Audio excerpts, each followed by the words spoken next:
Go on, whenever you're ready. Hi everyone, my name's Julie Mann.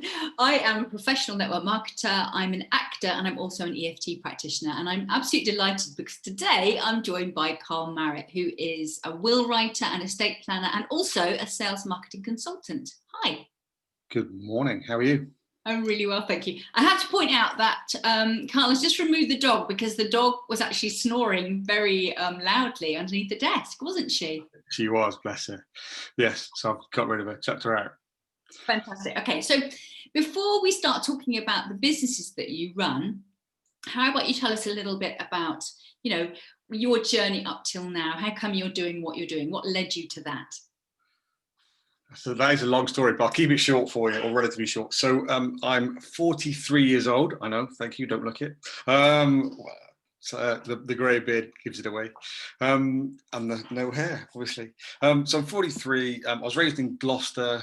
I honestly didn't know what I wanted to do in life, really, is the honest answer at that point. Ended up moving from Gloucester up to London with my then girlfriend, then wife, now sadly ex-wife, and mother of my 14-year-old daughter. So we moved to London. I kind of ended up getting some sales jobs up in London. Ended up working for Electrolux, actually for Netherlands, based in Birmingham at the time, but I was covering London. They were a massive company that do commercial catering equipment, and that was my entrance into the restaurant world, where I spent 17-ish years, basically building restaurants, and did that sort of a little bit around the world. After that, worked for myself after that mostly, and with a couple of different people, and changed that around a few times. Sadly split up. I think I was 35-ish when I split up from my wife. So my daughter, I think, was about 6 at the time, 36 maybe I was.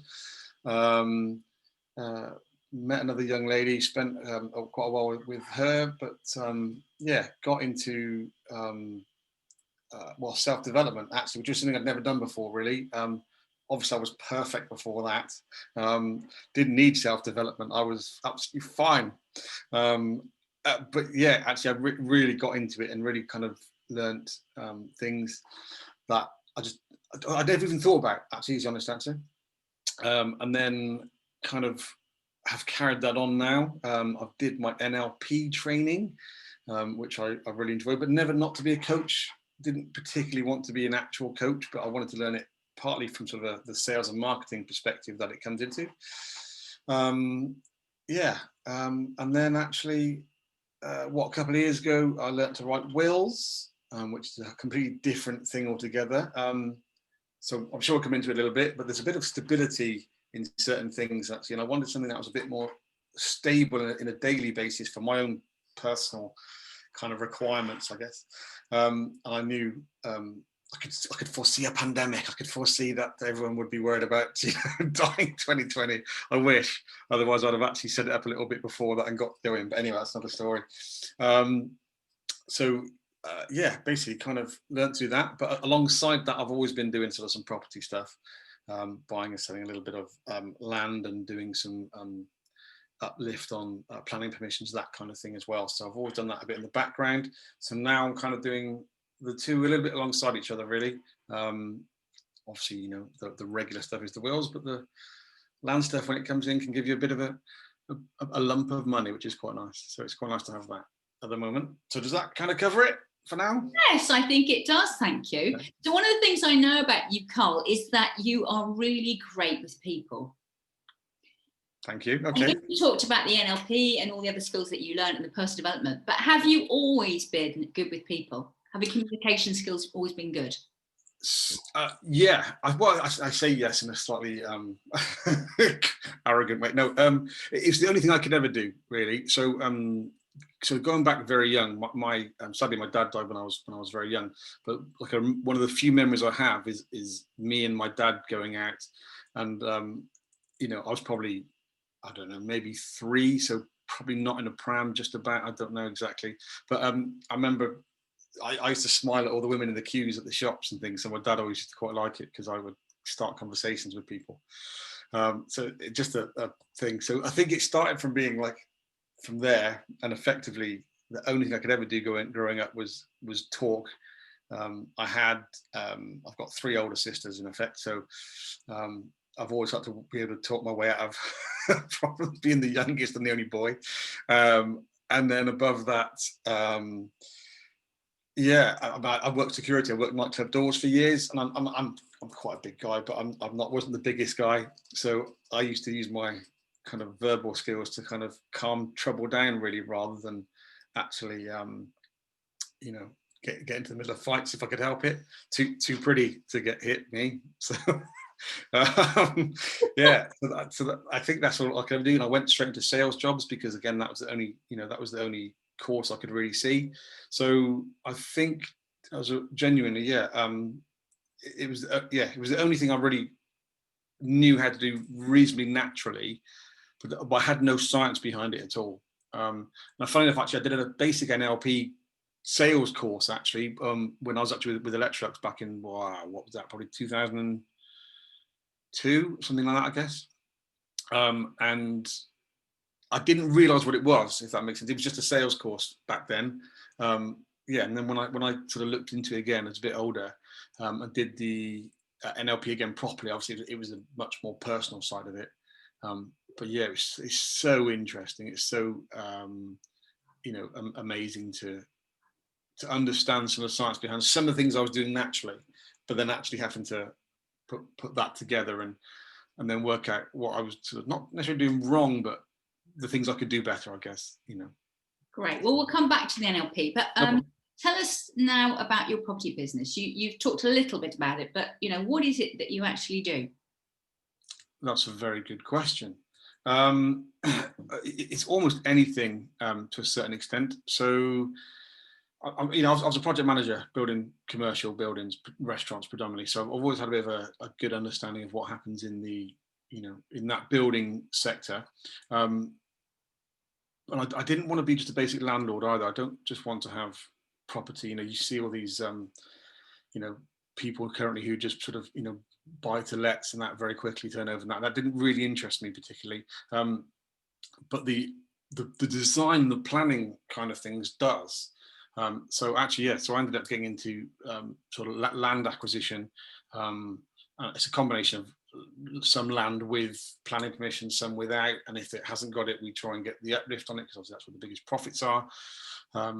So yeah, it's really just having a bit of a network of people who have land available to sell to developers in effect. So that's really what I do. I just connect developers and sellers and hopefully make a little bit in between.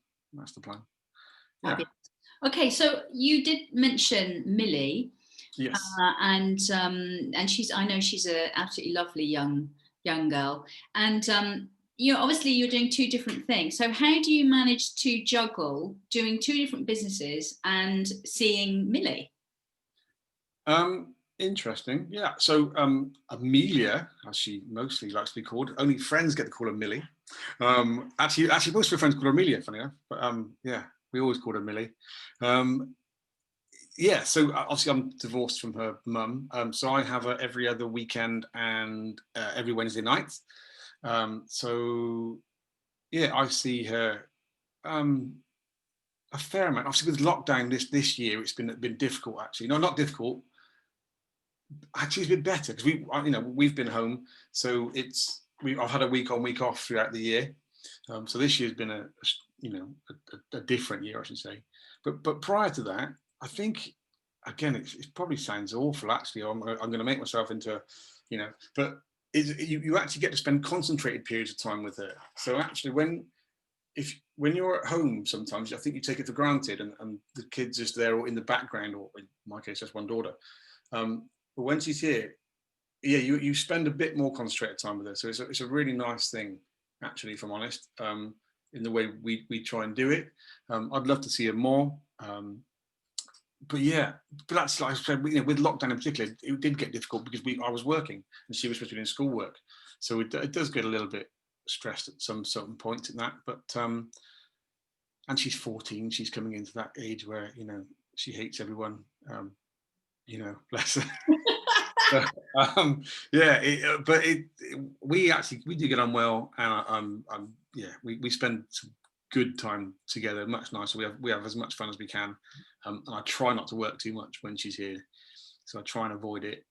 But working for yourself, you know yourself, it's almost a I don't want to say 24-hour business, but you have to be available when people are available, which might mean 7 in the morning, it could mean 9 o'clock at night. So yeah, we try and fit it in, but it's a balance, and it's one you don't always win, put it that way. About having that quality time rather than quantity, isn't it? And also, I think it's also about creating boundaries so that we are able to do, spend time with the people that are important, and do the things we love. So I've had a will with you, and I have to say I thoroughly enjoyed the experience, and I would also say you're not the, inverted commas, typical will writer. I know that's a vast generalization, but I have to put it out there. So why would you say, Karl, that having a will is so very important? Yeah, absolutely. Okay. So I mean, a will is a single document that you have to have. I say you have to have. If you don't have a will, you end up just falling foul of what the law states, according to testacy. So basically, so it's very kind of, if you're married, it goes to the wife or the husband. If you're not married, then it's a bit of a bun fight, is the honest answer. And anyone can get it through this probate system. By having a will in place, which is quite a sort of fairly simple document for most people, it just allows you to say exactly what you want to happen. So, and again, for most people, it is the partner, it is the husband, wife, whoever it is, they want to have most things. There's a few more complicated bits around it, and it just sets those things in place so you can choose exactly what you want to happen with what you have. And it's becoming increasingly more important with sort of blended families, children from previous relationships, etc., and making sure that you look after those people that are important to you. And sadly, the thing, obviously, we all talk about death, and that's try and make it as lighthearted as possible when we do. But no one knows when it's going to happen, and it's something that happens to everyone. As far as I'm aware, no one yet has beaten death. So I'm aiming to be the first, if I'm honest, but we'll see how that goes. I don't feel like it some mornings when I get out of bed, but yeah, it just makes life easier for all concerned. And obviously, when you die, it's a sad time for those closest to you. So it just eases that transition a little bit as well, and so everyone knows where they are at, and it's something less for them to do. Yeah, absolutely. And obviously, like you said, we don't know how long we're going to be on this planet, and it is inevitable. And, yes, I do hope that you do beat that trend. But the thing is that a lot of people don't really like talking about death, do they? So, in this culture, particularly in the us Brits, it's not something that we do readily. Do you experience that? Yeah, quite a bit. Again, you mentioned this typical will writer. I don't quite know exactly what that might be, but I tried just to make it literally as light-hearted as possible. People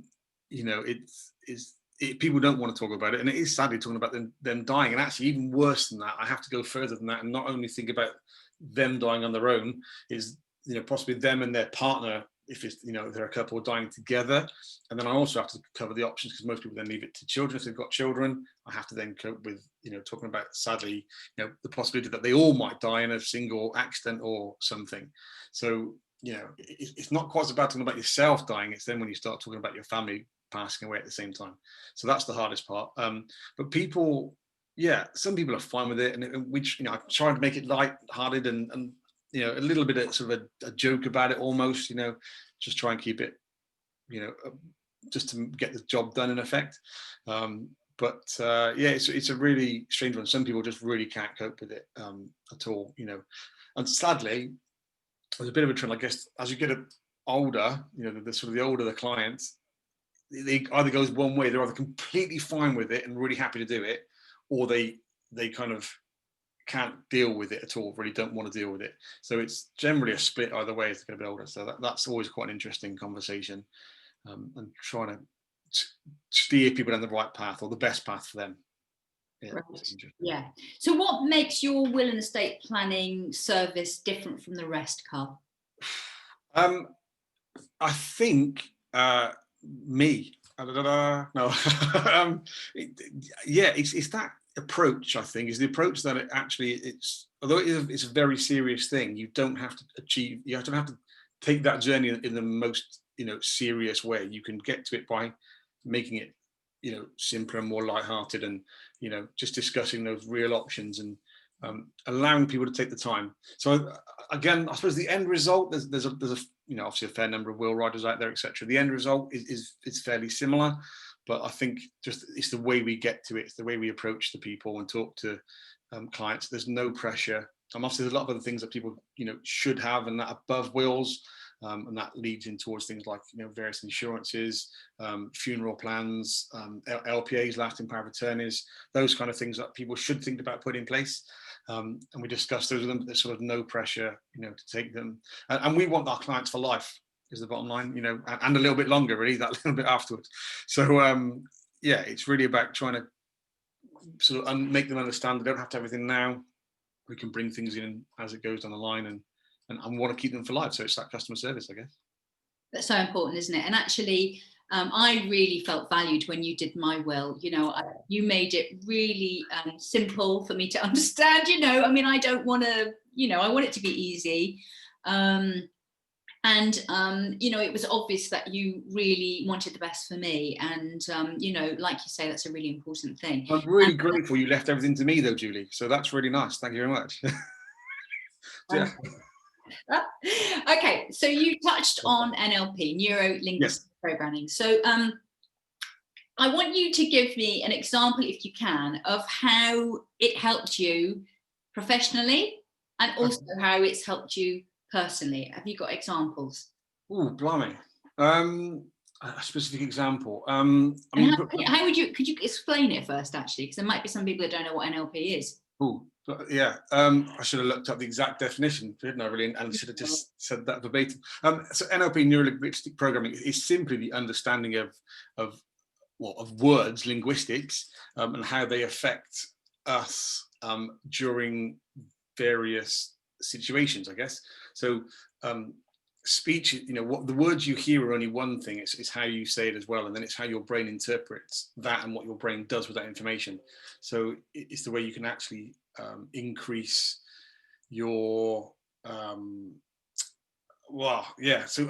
general understanding of the situation, but the way you can talk to yourself to change things, and the way people can talk to you, and it kind of leads on towards hypnosis, and using those speech patterns to people know, like Paul McKenna and Darren Brown, those kind of people who are just top level kind of NLPers, but into hypnosis and stuff. So it's sort of what I did was a basic form of that in terms of its its ability to just sort of work your way around understanding people for sales, in effect. So, I mean, professionally, I can't think of necessarily one instance, but I used it all the time during sales. Can I just ask, because some people might be thinking, well, is it quite manipulative then? So, no, it can be, is the honest answer. Yeah, I mean, if you watch the TV programs with hypnotists and things, that's exactly what they're doing. They're manipulating people for comedy. But a lot of people obviously use it for coaching. So again, the idea of it is not to manipulate, but it's to make you understand what you're doing to yourself. So I guess it's the nice end of manipulation to a certain extent. In terms of sales, it's not manipulating, but it is actually understanding an objection. So it is then taking something that's an objection and reversing the language to either not have the objection in the first place, or to have it, or to understand where it's coming from and to allay their fears. I think that it's like guns don't kill people, people kill people. It's that kind of thing.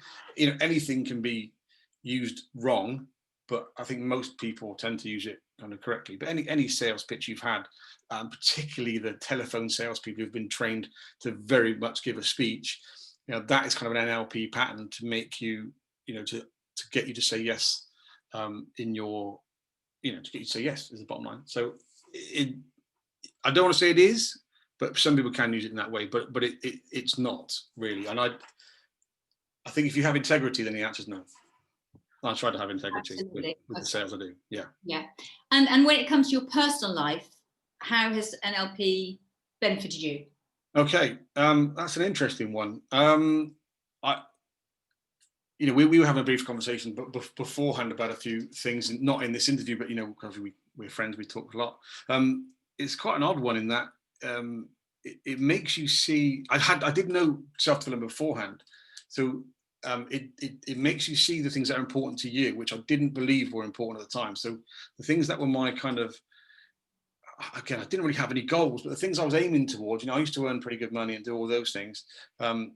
It makes you kind of realize that they're not always necessarily the most important thing, and it makes you realize what is important to you. So I've now kind of, part of the will writing thing is to have an entire plan in place for my life and how I want it to go. So actually, and that's a lot down to the NLP and a few other self-development things that have put that into place. So it was almost a bit of a step back at one point, but to go 2 steps forward and then 4 steps forward, and then the yellow brick road to hopefully to Oz. So it's made a massive difference, and I genuinely wish I'd known about this when I was 20, not nearly 40, and I genuinely wish they would teach it in schools. Brilliant. Not necessarily NLP specifically, but kind of amongst other self-development stuff, and NLP and other that kind absolutely of taking personal responsibility. Yeah. How important is it, Karl, to love what you do? For a job or career kind of thing, I think it's a career. Yeah, I think it's massively important. If you don't enjoy it, it is just literally a job. We've all used the acronym before, haven't we? Just over broke, I think, in a job. Most people, work an hour, get paid an hour, and they're limited by what they can do. But if you love doing it, it isn't a job anymore. It's something you really, you're passionate to get up in the morning and do it. And actually, I know it sounds a little bit weird, but will writing, I didn't necessarily think this when I first started. I didn't go into it to love it, but I do love it. I love kind of the complicated case. I love, understanding people and working my way around the way people think exactly. And it's actually using that NLP again backwards to work out, a way to make them understand or help them understand, the significance of what they're doing and things like that. So, it's a really important thing to love what you do. Otherwise, it's just a job. I totally agree. If someone wants to find out more about you, Karl, how do they do that? Oh, blimey. I'm actually I don't do enough social media. Actually, I need to do more. I want to do more. Need is a bad NLP word. We don't use the word need. So forget I said that. I've already gone wrong. So I want to do more social media. So Facebook, Instagram, and LinkedIn really are my 3 things. But the businesses do a bit more actually on there, so they're actually better. But I'll send you some links over. They should be on this thing, I think. Fantastic. Yeah, I'll post them below. Okay. So, what would you like people to say about you? If I know you're not planning on dying, but if you ever do, yeah. What would you like people to be saying about you? That's a tough question, actually. That's something I need now. I said need again. Jeez, this is a bad day. Something that I should think about. It's a very... do you know what? Everyone has, and I will use the word need, a little need to be loved. So I think it's that everyone... I was a friend to a lot of people. A lot of people cared about me, and I left the world a bit of a better place than I joined it. I think that's what is not maybe necessarily the whole world. I'm not quite so arrogant to think the whole world, but my little piece of it. Yeah. So before we close, is there anything else you've got a burning desire to say? Anything else a burning desire to say? That's interesting. I want to say get a will. That's the first thing, because everyone needs one of those, or should have one of those. I think I want to just say be nice. The world's tough. It's a tough place to be, and this year's really proved it. And actually, we might as well all just be nice. It's a lot easier, isn't it, than being horrible. There are some horrible people out there, and where does it get you? Nowhere. So be nice. That's it. Love that. Karl Marriott, thank you so very much. My pleasure.